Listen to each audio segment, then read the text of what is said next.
Brian Powell of I Run Far here with Jason Schlarb before UTMB 2016. How are you, Jason? I'm doing great, Ryan. It's good to see you again. Yeah. Hasn't been too long. No, it hasn't. Speaking of not being too long since we last chatted, how has recovery gone since your win at UTMB, at Hard Rock, excuse me? You know, that is the biggest question mark for UTMB for me, and I don't have that much experience with doing back-to-back kind of hundreds, so I was pretty scared, pretty nervous, so I took 9 days, absolutely no running. Okay. And I left Hard Rock on Monday and flew to Geneva. So it was like a 36-hour turnover. But got out here, took those 9 days off, and then kind of reverse tapered back into a 2-week average training block. And quite frankly, I was able to, do a 50K long run with 11,500 feet of climbing, and I felt pretty good. I felt pretty average. So I mean, you never know that kind of deep, dark post 100-kilometer kind of energy requirement part of the race, how it's going to go. But right now, all things are pointing in the right direction. From the gun, you're going to feel good. I think, yeah, exactly. So, yeah, there's a lot of people that have tried to do the double, or a number of people, and it didn't go so well. So we'll see what happens for me. But I'm confident. I'm feeling good. The legs are strong, and it's always important to sort of have mentally a spark. Is that there? That is there, because I mean, if you can't have a spark at UTMB, I don't know. There's so much excitement and people and hype, and I mean, the weather's perfect here right now, so I mean, the views are absolutely stunning. So this is inspiration land right now. So that's there. The legs, the muscular is all set.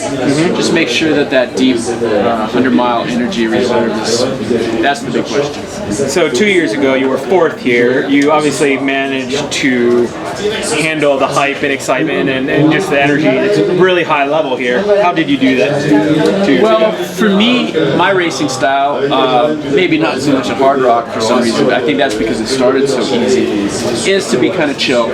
I don't get caught up in first half heroics. So I mean, my strategy will be and has been, continue to be, just to run within myself. And I'm a little bit older, and I've run in university, collegiate levels. I can handle that excitement, and I do a pretty good job of running within myself. So that will always be the strategy for me, and that's what I'll go with. And how does your fitness feel in comparison to 2 years ago? I am definitely stronger on the long climb, and then also, I mean, I'm just good at that long distance stuff. In the last two years, I've acquired, did well at Run Rabbit Run last year. Did the Eiger, so I think my endurance has only improved. So that should be scary for the other competitors. yeah, maybe. I'm confident. I'm happy to be here. And I don't, I want to do better. I'll say that. Yeah. I want to do better than I did last time, but kind of like Hard Rock, I'm not scared. So if I find myself in the with Luis or something in the front, so be it. So I'm ready to do it. So there's always a balance, and you say you run within yourself, and you're not scared to run with anybody, but they're sort of going explicitly for the win versus running your best race. How do you balance that out? Well, I mean, it has a lot to do with what the other guys are doing. Yeah. Let's say in a situation where we have a Zach and Luis kind of running a Zach kind of race. Yeah. I'm not going to be there until maybe after 100K. That's my approach. That's how I will kind of view that. And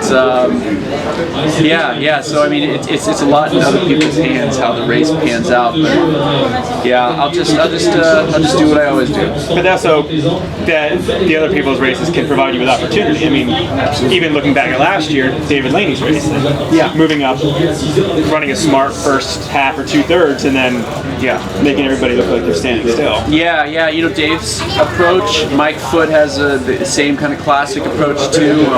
You know, last weekend, Ian, that oftentimes does well. But you know, in review, you know, Francois, Xavier, and Luis last year. There's been some other examples. You know, always at the top. Julian loves to run from the front. So there's kind of a dichotomy. Like you can run to a third or a fourth place by running that at UTMB, by running that conservative, run your own race, pick people off kind of approach. But it seems like the win always comes from that, you know, maybe not at Les Houches, but there's by Les Contamines, there's 5 to 7 guys who are running together, and the win comes from that group. Yeah, well, I've thought about this a bit. Francois, Xavier, Killian, none of them are here. So, I mean, you have nobody that's won UTMB, isn't that correct? That is actually here in the men's race. So, those guys aren't here.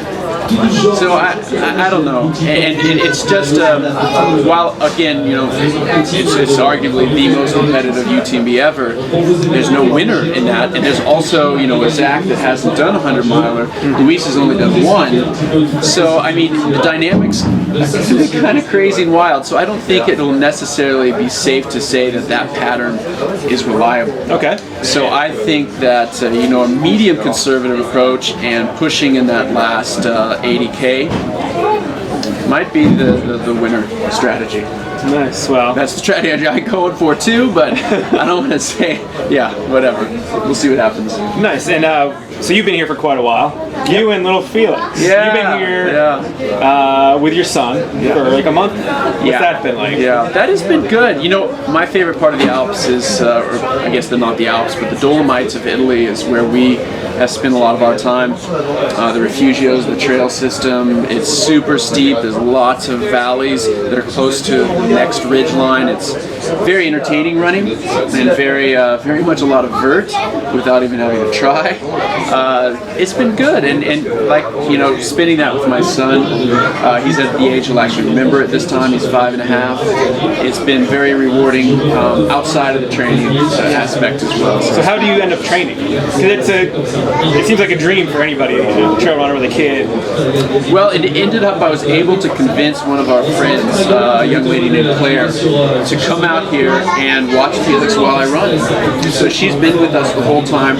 Maggie had to work, so it was kind of a good middle ground compromise, and so we were able to do good father-son time, and then also have somebody so I could train actually out here. Do you think having Felix around in that environment where you probably spend a lot of focus time with him is a nice balance, or just like if you were over here solo, would you be tempted to do too much training? Or? Yeah, I think maybe I would probably get carried away. You know, like, oh, look at that next spot. But I'm pretty good about that. But I think the overall balance, life balance, I'd rather not just be here running.